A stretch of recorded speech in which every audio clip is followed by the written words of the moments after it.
현재 한국에서 가장 많은 인기를 끄는 진행자는 단연 유재석 씨입니다.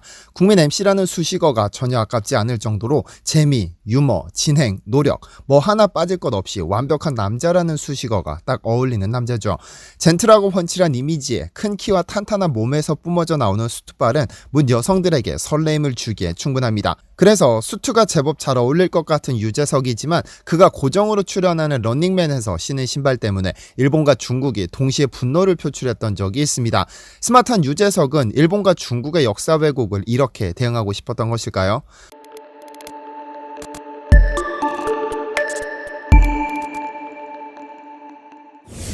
안녕하세요, 디스멘터리입니다. 현재 한국과 중국, 일본 3국 간에는 절대 물러설 수 없는 논쟁이 자리하고 있습니다. 한국은 중국이 동북공정으로 시작해 김치공정, 한복공정까지 한국의 모든 것을 중국 역사의 일부분이라는 개똥같은 소리를 짓거려 상당히 분노하고 있고, 일본은 한국이 시류 지배 중인 독도를 두고 다케시마의 날까지 지정하면서 어떻게 해서든 국제적인 논쟁거리로 만들겠다는 심산입니다. 국제사법재판소로 끌고 가서는 일본이 가장 잘하는 로비를 통해 독도를 꿀꺽하겠다는 저열한 목표에 혀를 내두르는 중입니다. 그런데 현재 한국은 세계적인 문화 강국으로 한국에서의 성공은 해외에서의 성공을 보장하는 만큼 전 세계 많은 외국인들이 한국에서 연예인으로 활동하고 있습니다. 특히 아이돌 그룹 중에는 이런 외국인 비중이 높은 것도 사실입니다. 그런데 이렇게 한국에서 활동하면서 쌓아둔 인지도를 바탕으로 자신의 인지도를 높여준 한국의 뒤통수를 치는 경우가 많습니다. 자국에 도움이 된다면 가차없이 한국을 배신하다 보니 외국인 아이돌에 대한 신뢰가 상당히 떨어지는 경우가 있습니다. 대표적으로 FX의 빅토리아의 경우 2020년 중순 BTS가 벤플리트상을 수상했을 때 수상 소감으로 논란이 되었을 당시 자신의 SNS에 이런 글을 남겼습니다. 중공군의 항미 원조 출국 작전 70주년 기념이라는 해시태그를 달며 역사를 기억하고 평화를 귀하게 여기며 영웅에게 경의를 표한다는 글을 올렸죠. 엑소의 중국인 멤버 레이 역시 같은 해시태그를 달며 영웅은 영원히 잊히지 않는다고 했고, 걸그룹 프리스틴의 주결경, 우주소녀의 성소, 미기, 선희 등 중국 출신의 아이돌 멤버들도 비슷한 취지의 글을 올렸습니다. 이런 중국의 일방적인 주장인 항미 원조를 공개적으로 지지한다는 뜻을 표한 것이죠. 그런데 이를 두고 많은 네티즌들은 한국에서 돈 벌고 이제 등에 칼 꽂는다며 비판의 목소리가 높아졌습니다. 하지만 중국이 중국 소수민족의 역사를 자신들의 역사로 편입시키는 작업은, 특히 고구려의 역사를 자신들의 역사로 편입시킴으로써 한국이라는 국가의 역사를 전부 자신들의 역사로 편입시키려는 비열한 행위입니다. 이런 행위에 대해 한국 연예인들은 가만히 두고만 보진 않았습니다. 특히 요즘 들어 한복이나 김치 등 한국 고유의 것들까지도 중국에서 유래했다면서 동북공정의 수위가 높아지고 있는 와중에 현재 전 세계에서 가장 많은 인기를 끄는 BTS의 발언은 의미심장했습니다.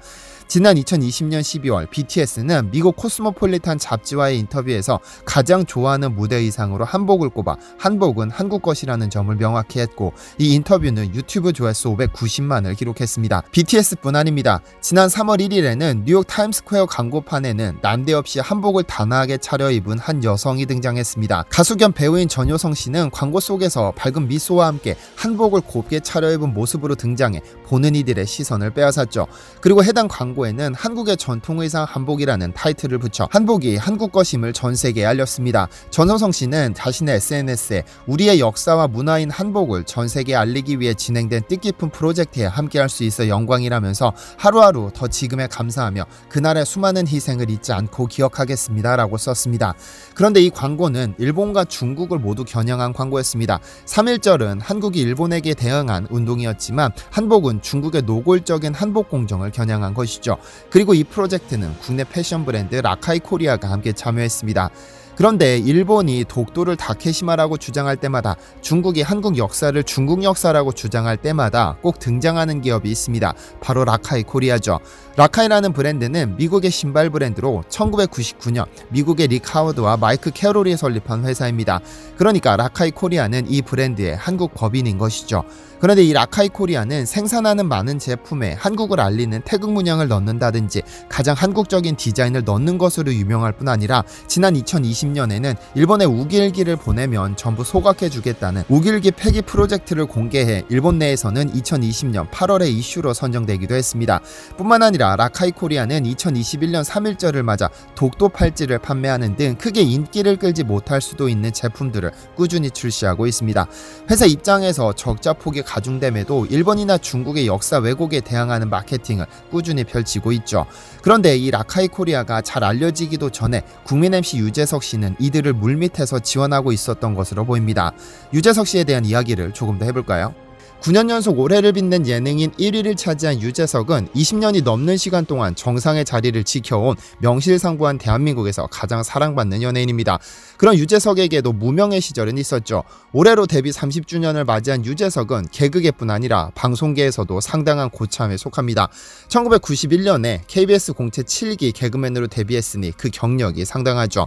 그러나 개그맨으로 데뷔해 카메라 앞에 서야 하는 운명을 가지고 태어났으나 그는 카메라 울렁증에 시달리며 8년의 무명을 겪었습니다. 데뷔 초 간단한 대사를 수차례 NG를 내자 500명이 넘는 관객 앞에서 PD에게 쫓겨나 그것이 트라우마가 되었죠. 이후 수백 번 넘는 연습 후에 무대에 올라도 도저히 울렁증은 극복되지 않았으며 동기들이 승승장구하는 모습을 볼 때마다 그는 열등감 때문에 TV를 켜는 것조차도 두려웠었다고 합니다. 방송에 출연하지 못하는 그는 항상 주머니가 텅텅 비어 있었고 주위 사람들로부터 거지냐는 말도 수없이 들었다고 했습니다. 그래서 30살까지만 열심히 해보고 안 되면 기술을 배울 생각까지 했다고 하죠. 2011년 무한도전 서해안 고속도로 가요제에서 유재석은 이적과 함께 말하는 대로라는 곡을 발표했습니다. 그 노래는 그의 20대 무명 시절 이야기가 고스란히 담긴 노래입니다. 20대 무명 시절 유재석은 매일 기도했다고 합니다. 딱 한 번의 기회를 주면 그 감사함을 평생 잊지 않고 모든 이들에게 보답하는 사람이 되겠다고 말이죠. 그렇게 긴 무명을 겪다 조금씩 인기를 얻기 시작한 건 1990년대 후반 최고 인기를 구가하던 토크쇼 서세원쇼입니다. 토크박스라는 코너를 통해 유재석은 자신의 무명 시절 경험담을 재치있게 풀어냈고 그의 이름이 대중들에게 각인되기 시작했습니다. 그렇게 꾸준한 인기를 축적하던 그가 완전한 국민 MC로 태어날 수 있었던 건 최진실의 도움이 있었습니다. 최진실은 당시 최고의 국민 배우였는데 MBC에 평소 친분이 있던 PD에게 유재석을 추천했다고 하죠. 정말 재미있는 친구가 있는데 그 친구 반드시 뜬다며 추천했는데 최진실 덕분에 그는 목표 달성 토요일의 메인 MC가 됩니다. 심영래 역시 유재석에게 너는 나중에 클 제목이니 그때까지 오래 걸리겠지만 견뎌보라며 희망을 주었다고 하죠. 어쨌든 유재석은 목표 달성 토요일을 시작으로 펄펄 날기 시작해 현재까지도 그 인기를 여전히 유지하고 있습니다. 단 한 번의 스캔들도 단 한 번의 구설수도 없이 까면 깔수록 나오는 미담은 그가 왜 최고의 자리를 유지하는지를 깨닫게 합니다.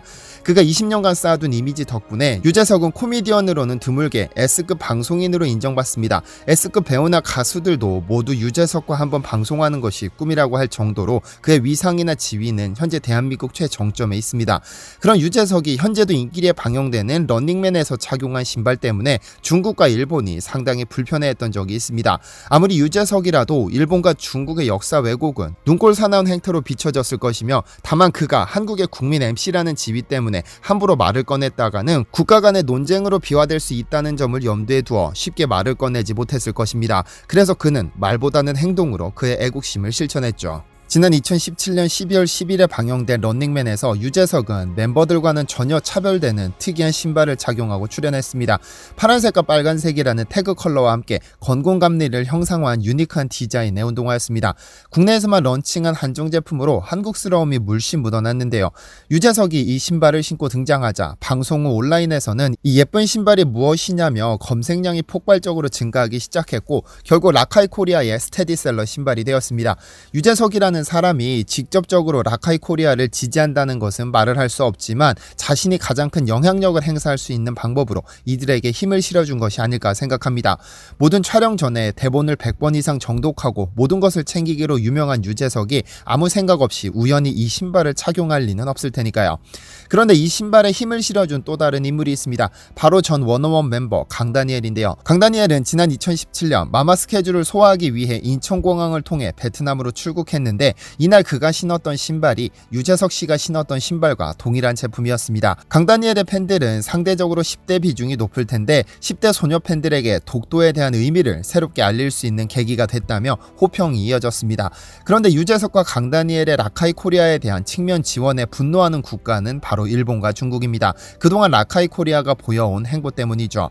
지난 2017년부터 라카이 코리아는 기업으로서 무모하다 싶을 정도로 일본과 중국을 대놓고 때려왔습니다. 2017년 이 스니커즈 출시를 시작으로 우리가 당신의 쓰레기통이 되어드리겠습니다 라며 진행된 우길기 패기 프로젝트뿐 아니라 중국이 한복과 김치 등을 중국 것이라고 우기기 시작하자 뉴욕 타임스퀘어 전광판에 한복은 한국 것이라며 대대적으로 광고를 했죠. 이에 일본과 중국에서는 라카이 코리아 제품 불매운동이 벌어지기 시작하자 공개적으로 일본은 239개 판매 국가 중 하나일 뿐이며 저희는 그저 진실을 알릴 뿐입니다 라며 강경하게 대응하기도 했습니다. 그런데 지난 4월 5일 만우절에는 중국을 대놓고 겨냥한 그림을 올렸죠. 자사 홈페이지에 올라온 조선시대 풍속화에는 한복을 입은 우리 조상들이 삼삼오오 둘러앉아 음식을 나눠 먹는 모습과 함께 예로부터 우리 조상은 허거와 딤섬 그리고 마라탕을 즐겨 드셨다라는 문구가 삽입되었습니다. 이 그림이 의미하는 바는 굳이 부연 설명하지 않아도 중국을 겨냥했다는 사실은 잘 아실 것입니다. 하지만 이 그림이 엄청난 논란을 불러왔고 중국과 일본으로부터 어마어마한 항의와 비난이 쏟아져 내렸습니다. 이에 라카이 코리아는 홈페이지를 통해 법무법인을 통해 역사 왜곡과 악성 댓글에 대한 법적 대응을 진행 중이며 관련한 모든 사항이 업데이트될 때마다 공지하겠다고 남겼습니다. 이 공지가 공개된 직후 라카이 코리아를 후원하고 싶다는 반응이 줄을 잃었고 결국 회사는 랜덤박스를 출시해 국민들이 해당 소송에 직접 참여할 수 있는 경로를 만들었습니다. 5만원 상당의 제품을 19,000원에 판매해 국제소송 비용에 사용하겠다는 것이죠. 그리고 예상외로 폭발적인 반응을 보이자 이렇게 벅찬 감정은 처음이라며 한국을 대표하는 국제소송인 만큼 책임을 가지고 역사를 왜곡하는 중국과 일본에게 정식으로 사과를 받아내고 제대로 된 역사관을 잡을 수 있도록 최선을 다해 끝까지 싸우겠다고 손편지를 공개했습니다.